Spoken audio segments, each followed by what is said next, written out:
Hello everyone, it's Karina with Karina Loves to Plan. Thank you for joining me on my channel today where I share all things planners, pens, and fountain pen inks. And today I have something that was sent to me by Esterbrook. So thank you so much, Esterbrook, for sending me the Niblet, but also the Eclipse. So let's unbox the Eclipse first. We'll leave the pen for last. So this comes in a lovely box. I do have to say the thing with Esterbrook is that I love their packaging. So let's open this up. And here it says, clip it, secures everything, even chaos.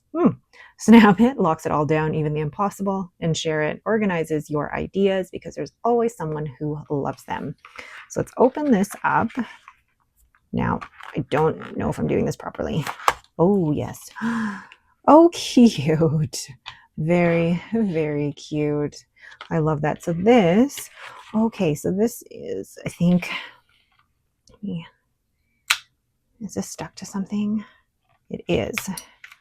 Oh my gosh, look at these. Okay, so there's 3 that come in this little pack. And I love that it says Esterbrook, ball bearing clip. It's so, I say vintage looking or industrial looking, and I love that.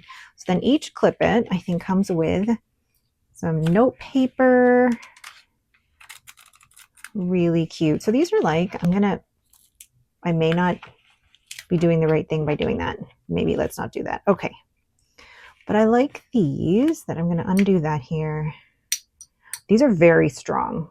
Very, very strong clips. Then the other ones that I can compare it to, like for example, this Coffee Monsters Co. I love clips in my planners. I love being able to hold the pages down because for me personally, I don't like it when pages are not completely smooth when I'm writing on them. So having clips like this makes it so much easier. One of the things that I always like to look at is how sharp or how skinny this area is of the clip, because if it's too sharp, it can actually leave a mark on the pages, which I don't really like.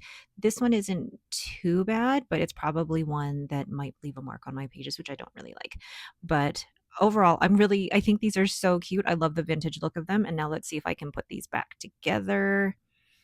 Yay, I did it. Okay, so those are the Eclipse clips from Esterbrook, and I'm very thankful that those were sent to me. So now let's get to the Niblet. So this is the perfect pocket pen that Esterbrook has sent me, and I love the look of this box. It's very vintage. It reminds me of matchsticks, I think it is. So I really love the look of it, and I have to say that Esterbrook do their packaging really, really well. Now, I was a little unsure about whether or not I would like a pocket pen, but I'm very grateful that Esterbrook decided to still send me one, even though a pocket pen is not really one that I have in my collection. They haven't really worked out for me. I've had a Kaweco Sport, and I tried it, and it went well, but then I tried it again, and it's just the whole posting just doesn't work for me and how it fits in my hand. I had my Mayfair Narya, which was also great, but I just didn't like the posting or unposting. So I'm glad that I get another chance to try the Niblet here. And again, I'm just really loving how Esterbrook do their packaging. And this reminds me of a matchstick box. So really well done. Cardboard box here. And then what you're going to be able to see is how you're going to be able to pull this little drawer out, and here is revealed the little pen case for the pocket pen. And then when you open it up, you've got the lovely little Niblet there. And I chose it in the Botanical Gardens. This is not an acrylic or resin that I currently have. And then in the pocket, you've got the converter. Now, this came with black ink, but I actually emptied this out and washed this out with a blunt tip syringe because I don't want black ink or blue ink. So I'm going to fill this with my own. So I'm going to also take a look at this lovely little envelope, which has the warranty there. And then I love this. Caution may cause sudden inspiration. Use responsibly. How cute is that? So again, I do have to give props to Esterbrook just for their really thoughtful and very intentional packaging. It's just really, really well done. So now we'll go ahead and take a look at the niblet itself. I really love this Botanical Gardens resin. It's not a resin that I've ever purchased for my SD, just because I always said I don't need the Botanical Gardens. I really don't. But now that I see it in person, it really is beautiful. I love all of the different colors in here, the burgundy, the yellowy orange, the green, the blue. You really could match anything with this pen. It's one that I think you could use for all seasons. And you've got the roll stop here in the gold hardware, and then the Esterbrook logo on the finial. And it's just a really classy pocket pen. Now I know pocket pens have been done so much, but look at Esterbrook trying to get into this market. And then here you've got the number 6 Yovo steel nib, and then you screw to post. So unlike the Kaweco Sport, the Esterbrook Niblet is a screw to post. Now, look at how small it is without posting it. And I mean, I'm sure I could write a couple of lines with this, but it wouldn't necessarily be very comfortable. So then when you screw to post, it actually becomes a good size pen. The grip section is still going to be a little bit narrow for me, but where that cap sits, it's not right in the perlicue of my hand, so it might be a little bit more comfortable. But overall, I say for anyone who doesn't mind the smaller pens, this is a good size for you. And then, like I said, this is the Esterbrook number 6 Yovo steel nib. So this nib could be interchanged with the SDs or even the Model Js as well. And just looking at it overall really is lovely. So let's go ahead and compare this with other pens that I have in my collection. So here is the Esterbrook Niblet. I'm always wanting to say SD, but I'm going to go ahead and compare it to my Esterbrook SD in Honeycomb, and there is definitely a difference in size there. And then I'm just pulling out another smaller pen. I've got my Pilot Kakuno. I don't actually have any other pocket pens in my collection currently because I did sell my Kaweco Sport and my Mayfair Naria, but then we'll compare it to a Benu Talisman, which is the smaller of the Benus that I know, and then we'll also compare it to my Wancher here, which is very similar in size to a Sailor Pro Gear, and then I'll also compare it to my TWSBI Eco. So I'm sorry I don't have a pocket pen to compare it in size, but you can definitely see how different in size the Esterbrook SD is, which is for me the most comfortable pen in my collection. And you can see the difference in size between these. So now looking at all of these uncapped, you can see how the size of the Niblet cap is just slightly larger than the cap for the SD. And then when you compare the sizes of the other caps, definitely much bigger. And then the size of the Niblet unposted is the smallest of the bunch, but I do love the fact that you have that number 6 Yovo nib in here. And then comparing it to even the size of the Kakuno and the TWSBI, and the Wancher, it's definitely the smallest of the bunch comparing them. But because I write with my Wancher posted and you want to screw to post the Niblet, this will give you a more appropriate or approximate length.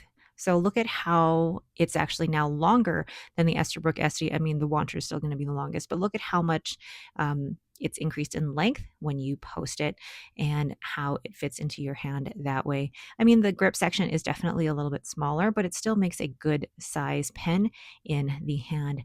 But then the grip section compared to the SD is definitely narrower. I really like the grip section size of the SD. It's most comfortable for my hand, and you can definitely see how much narrower it is for the Niblet. So may not be the most comfortable pen for me, but I'm definitely willing to give it a chance to see whether a pocket pen is something that would be useful in my collection.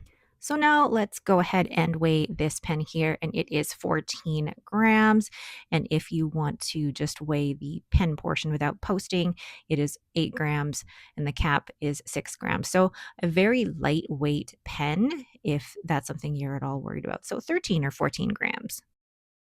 So now I'm going to take and fill this little converter here with ink. I've decided to go with Robert Oster Crocodile Green, which was sent to me by Roxy. So thank you very much. I think it matches really well, but I think you could match almost anything with this. So either yellow or a blue or a burgundy. that's what I actually really love about the botanical gardens, is that you could match this with almost anything.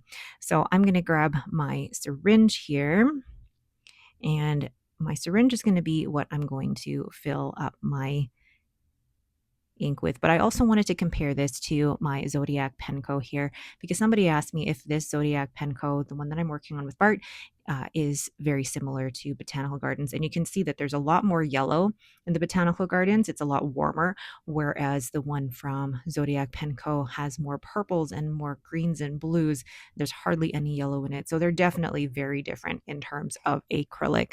So now let's go ahead and unscrew the body from the section, and this cannot be eyedroppered. Now, you could probably use a short converter like in the Kaweco Sport, but since I don't have one of those, I'm going to go ahead and use a blunt tip syringe to grab some of the ink from in here. And I love having a blunt tip syringe, although sometimes I think it's funny that when you look in my bathroom, especially one where I do all of my fountain pen ink and ink cleaning, it looks a little weird to have all of these syringes. But look at the color of that. Absolutely fantastic. Such an easy way to use up your cartridges as well. And you'll also get a lot more ink capacity doing this. My apologies for that. I just realized my sound had cut out for most of the video. So I'm just going to fill up the rest of this cartridge here with Robert Oster Crocodile Green. I think it's such a great way to use cartridges as well. So then take the cartridge and put it right onto the nib section or the grip section, and might have to wait for it for the ink to come down to the nib, or what I'm going to do is actually dip the nib into the ink to get some of that capillary action going. And we'll just wait for that, and I'll go ahead and put this away. So then I'll go ahead and grab my A5 Hobonichi notebook that I use for all of my pen and ink journal acquisitions. So this is, let's zoom in here, my Hobonichi A5 notebook with 52 GSM Chamoy River paper. This pen profile stamp is from Everyday Explorers Co., and I've left a link to their shop in the description as well. So let's hope that the ink has made its way down to the nib. And we have the brand here. I just want to make sure that it's tight and it doesn't feel like it's going to come off, because if you don't screw the cap all the way, it does feel like it moves about, and we really don't want that. So we have Esterbrook. Ooh, that is a cool green. And the model is Niblet. And the nib is an extra fine. I mean, did you expect anything else from me? And then we have it in the Botanical Gardens. And it is inked with Robert Oster Crocodile Green. I am happy that this niblet or pocket pen has a number 6 Jowo steel nib, which writes very smoothly, or so smoothly, especially with an extra fine, and I can always rely on my Jowo number 6 steel nibs. Now, when posted, the pen does not feel too uncomfortable in the hand, although I can feel the cap against my thumb, which could be annoying after a while, but I feel like I'm being really picky here. Now, is the price point worth it? It is the same or about the same price as an Esterbrook Esty, which is a lot for a pocket pen. It is a good quality pen though. So the price point may be a little bit high for some people. And I say that the price point might be high for some people, but it is high for a pocket pen. Now, if you think about the materials that are used to make this and the processes used to make this, I mean, I don't know all the ins and outs of what goes into making a pen and why that particular price point was chosen, but it does feel high for a pocket pen. But I mean, if you are comparing it to an Esterbrook Esty, you would think that the pricing might be a little bit less expensive, because you'd think there's maybe less materials going into this. There's no converter included in this. You'd have to purchase your own smaller converter for this. So there's that as well, but it does come with a Yovo number 6 steel nib, so you could interchange them. I don't think there are any that are being sold right now with specialty nibs, but I would have to check on that. So definitely something to think about if you like pocket pens, but you also like the brand of Esterbrook and wanted to have pocket pens in the same types of resins as the Estes, then the niblets are certainly one that you could consider. For me personally, I think that while they're very pretty and I think that they're cute, pocket pens aren't necessarily the pens that I would normally go for. I love having one in my collection to kind of round out all of the resins from Esterbrook, and I'm very grateful that they've sent this to me. But my personal opinion is that pocket pens aren't necessarily for me. I prefer having an SD or even a Model J because those fit my hand better. All right, so let's get all the products that Esterbrook sent. All right, thank you so much to Esterbrook for sending along the Botanical Gardens Niblet. It does come in other resins as well, such as Nouveau Blue, Sea Glass, Raven, and I believe Honeycomb as well. And thank you for sending along these Eclipse. They're really cute, and I think they're such a great little accessory to your planners. All right, but that is it for me. Thank you all so much for watching. If you have any questions, please leave them in the comments below. If you like this video, please leave me a thumbs up and don't forget to subscribe. Thanks for watching and have yourselves a great day.